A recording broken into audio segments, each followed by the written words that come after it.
Hi friends, ഇന്ന് ഞാനിവിടെ ഉണ്ടാക്കാൻ പോകുന്ന ഒരു നാൻ ആണ്. അതെങ്ങനെയാണ് ഉണ്ടാക്കുന്നതെന്ന് നിങ്ങളെ ഞാൻ കാണിച്ചു തരാം. അതിന് 1/2 കിലോ മൈദയാണ് ഞാൻ എടുത്തിരിക്കുന്നത്.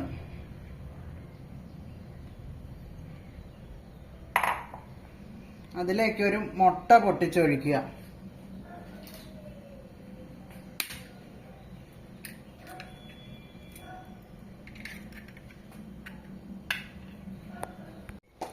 ഉപ്പ് ആവശ്യത്തിനിടുക.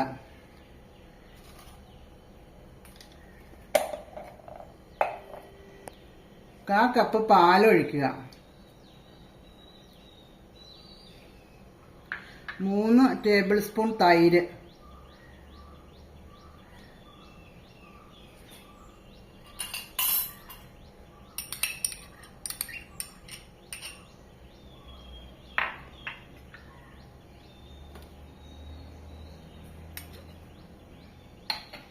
രണ്ട് സ്പൂൺ പഞ്ചസാര, ടീസ്പൂൺ ആട്ടോ.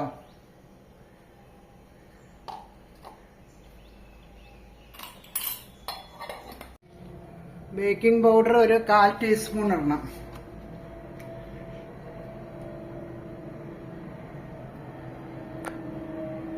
ഇനി ഇത് നന്നായിട്ട് മിക്സ് ചെയ്യുക. മിക്സ് ചെയ്യുമ്പോഴത്തേക്കും ആവശ്യത്തിന് വെള്ളവും ഓയിലും ഇടയ്ക്കിടയ്ക്ക് ഒഴിച്ചു കൊടുക്കണം. എന്നിട്ട് നന്നായിട്ട് കുഴച്ചിട്ട് ഒരു അരമണിക്കൂർ ഒരു നനഞ്ഞ തുണിയിട്ട് മൂടി വെക്കണം. മൂടി വെച്ച് കഴിഞ്ഞിട്ടാണ് ഇത് ചുട്ടെടുക്കണത്. ഞാൻ കാണിച്ചു തരാം നിങ്ങളെ. എണ്ണ ഞാനൊരു 1/2 കപ്പാട്ടോ ഒഴിച്ചേക്കണത്. വെള്ളം ആവശ്യത്തിന് ഇട്ട് കുഴച്ച് എടുക്കണം. വെള്ളം കൂടി പോവുകയാണെങ്കിൽ കുറച്ചും കൂടി പൊടിയിട്ട് കുഴയ്ക്കാം. ഇത് നന്നായിട്ട് കുഴച്ചിട്ട് കുറച്ച് നേരം റെസ്റ്റ് ചെയ്യാൻ വെക്കണം, തുണിയിട്ട് മൂടി. ഇതിനി അരമണിക്കൂർ റെസ്റ്റ് ചെയ്യാൻ വെച്ചിരിക്കുമായിരുന്നു. ഒരു നനഞ്ഞ തുണിയിട്ട് മൂടിയാണ് വെച്ചിരുന്നത്. ഇനി ഇത് ഓരോ ഉരുളകളാക്കി എടുത്ത് പൊടി തൂവി പരത്തി എടുക്കണം.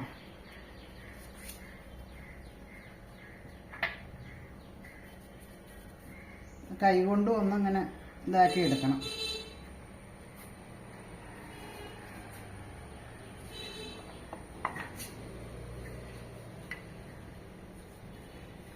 ഇങ്ങനെ ഓരോന്നും പരത്തിയെടുത്ത് ചുട്ടെടുക്കുവാണ്. നിങ്ങൾ ഇതൊക്കെ ഒന്ന് ട്രൈ ചെയ്യണേ.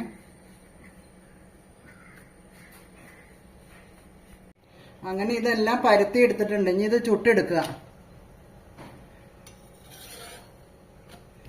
എണ്ണമയം ഒന്നും തൂവണ്ട കേട്ടോ അതില്.